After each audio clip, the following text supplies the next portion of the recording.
Good morning students. Today our topic is stomatal movement, या इसको अपने बोल सकते हैं opening and closing of stomata. Movement, stomata की जो मूवमेंट है उससे मतलब है कि रंध्रों का बंद होना व खुलना, that is also called is stomatal movement, या इसको क्या बोलते हैं opening and closing of stomata, रंध्रों का खुलना व बंद होना। बच्चों आपको मालूम है कि जो स्टोमेटा है एक प्लांट बॉडी के अंदर कहाँ मिलते हैं? सबसे अधिक जो स्टोमेटा हैं वे लीव्स में मिलते हैं। लीव्स की अगर सरफेस की बात करें तो दो सरफेस होती हैं, upper surface and lower surface, जिसको upper epidermis and lower epidermis भी अपने बोलते हैं। ऊपर वाली सरफेस के ऊपर भी स्टोमेटा मिल सकते हैं और नीचे वाली स्टोमेटा के अंदर भी मिल सकते हैं। सरफेस के ऊपर स्टोमेटा मिल सकते हैं। बच्चों दिन के समय क्या होता है, जैसे ही इन डे दिन के समय में ये जो स्टोमेटा हैं, ठीक है, ये ओपन हो जाते हैं और रात के समय ये स्टोमेटा बंद हो जाते हैं। और करते क्या हैं, जब दिन के समय स्टोमेटा ओपन हो जाते हैं तो exchange of gaseous like CO2 and oxygen, जो गैस हैं कार्बन डाइऑक्साइड और ऑक्सीजन, इनका आदान प्रदान करते हैं। और इसके साथ एक और महत्वपूर्ण कार्य करते हैं जो प्रीवियस क्लास में मैंने बताया था, ट्रांसपीरेशन, वाष्पोत्सर्जन। बच्चों जो प्लांट बॉडी रूट की हेल्प से वाटर को सॉइल से एब्जॉर्ब करती है और वो वाटर मैंने आपको बताया था 1 से 2% ही काम में आता है, बाकी 99% जो वाटर है वो क्या है, लॉस हो जाता है, लॉस्ट हो जाता है। और जल का वाष्प के रूप में लॉस्ट होना, हानि होना, that is also called as transpiration. इसी को क्या बोलते हैं, वाष्पोत्सर्जन। चलो बच्चों, मूवमेंट को, स्टोमेटल मूवमेंट को समझने से पहले अपने एक टिपिकल स्टोमेटा की स्ट्रक्चर जानना आवश्यक है। बच्चों आपके सामने ये है एक टिपिकल स्टोमेटा की स्ट्रक्चर। अगर इसकी स्ट्रक्चर देखें तो स्टोमेटा पत्ती की ऊपर या लोअर नीचे वाली सरफेस के ऊपर मिलते हैं और ये प्रत्येक जो स्टोमेटा है छोटे छोटे पोर लाइक स्ट्रक्चर होती हैं। और ये जो पोर लाइक छोटी छोटी स्ट्रक्चर हैं, जो पोर हैं, दो एपिडर्मल सेल से घिरे रहते हैं, दो बड़ी बड़ी एपिडर्मल सेल से घिरी रहती हैं। और ये जो एपिडर्मल सेल है ये क्या कहलाती हैं, गार्ड सेल। क्या कहलाती हैं, गार्ड सेल। इनकी संख्या कितनी हो सकती हैं, 2 हो सकती हैं। और यहाँ गार्ड सेल, फिर एपिडर्मल सेल अनेक एपिडर्मल सेल से घिरी रहती हैं और वह क्या कहलाती हैं, सब्सिडरी सेल और also called as accessory cell, सहायक कोशिकाएं। बच्चों जो पोर हैं, माइन्यूट जो पोर हैं, वो 2 गार्ड सेल से घिरे रहते हैं। Guard cell is epidermal cell, ठीक है।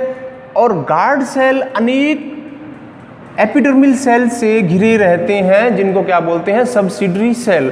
बच्चों दोनों ही एपिडर्मल सेल है, लेकिन सब्सिडरी सेल और गार्ड सेल दोनों में डिफरेंस क्या है कि गार्ड सेल में क्या पाया जाता है, वेल डेवलप्ड न्यूक्लियस मिलता है, डेंस साइटोप्लाज्म मिलता है। और इसको डिफरेंस किस बात में करता है कि गार्ड सेल के अंदर खूब मात्रा में क्लोरोप्लास्ट मिलता है। बच्चों जब क्लोरोप्लास्ट मिलेगा तो ये क्या करेगा, फोटोसिंथेसिस का भी काम करेगा, भोजन निर्माण का भी काम करेगा, सिर्फ due to presence of chloroplast in guard cell, ठीक है। गार्ड सेल के अंदर क्लोरोप्लास्ट का मिलना ही इसको सब्सिडरी सेल से अलग करता है, जबकि दोनों ही सब्सिडरी सेल हैं। गार्ड सेल भी सब्सिडरी सेल हैं और सब्सिडरी सेल तो एपिडर्मल सेल है, गार्ड सेल भी एपिडर्मल सेल है, लेकिन गार्ड सेल में क्लोरोप्लास्ट मिलता है, ठीक है। अब अगर गार्ड सेल की अपने स्ट्रक्चर देखें, जो दोनों गार्ड सेल हैं इनकी स्ट्रक्चर देखें तो इसकी 2 अलग अलग मेम्ब्रेन है, outer membrane and inner membrane, और दोनों में डिफरेंस है।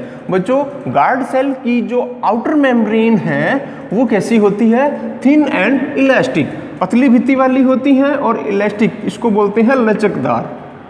ईजिली से ये क्या है, खिंच जाती है, जैसे प्रेशर बढ़ता है ये तन जाती है, प्रेशर हटता है वापिस अपनी पोजीशन में आ जाती है, ठीक है। इसलिए outer membrane of guard cell are thin and elastic, पतली भित्ति वाली होती हैं और लचकदार होती हैं, ठीक है। गार्ड सेल की जो इनर वॉल है वो कैसी होती हैं, ये देखो, inner membrane of guard cell thick and non elastic. बच्चों मोटी भित्ति वाली होती हैं गार्ड सेल की, जो अंदर वाली जो लेयर है, मेम्ब्रेन है, ये मोटी भित्ति वाली होती है और नॉन इलास्टिक होती हैं। ठीक है, यहाँ पर दोनों में डिफरेंस है।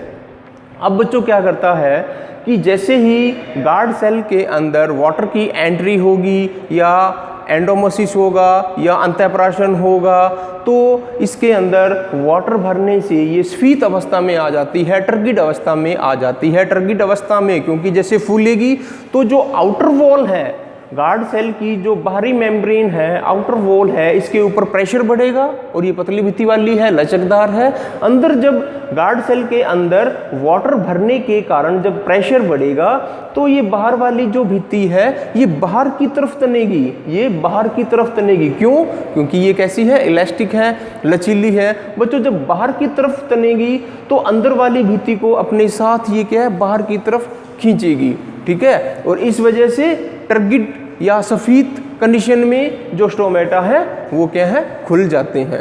ठीक है, और जैसे ही गार्ड सेल के अंदर का जो वाटर बाहर निकलना स्टार्ट हो जाएगा, टर्गिडिटी इसकी धीरे धीरे घटना स्टार्ट हो जाएगी, ऑस्मोटिक प्रेशर घटना स्टार्ट हो जाएगा, अंदर का जो वाटर है बाहर निकलना स्टार्ट हो जाएगा, तो ये दोनों ही जो मेम्ब्रेन है अपनी पहले वाली स्थिति में आ जाती हैं और इसकी वजह से जो स्टोमेटा हैं, पोर हैं, छिद्र हैं, वे बंद हो जाते हैं।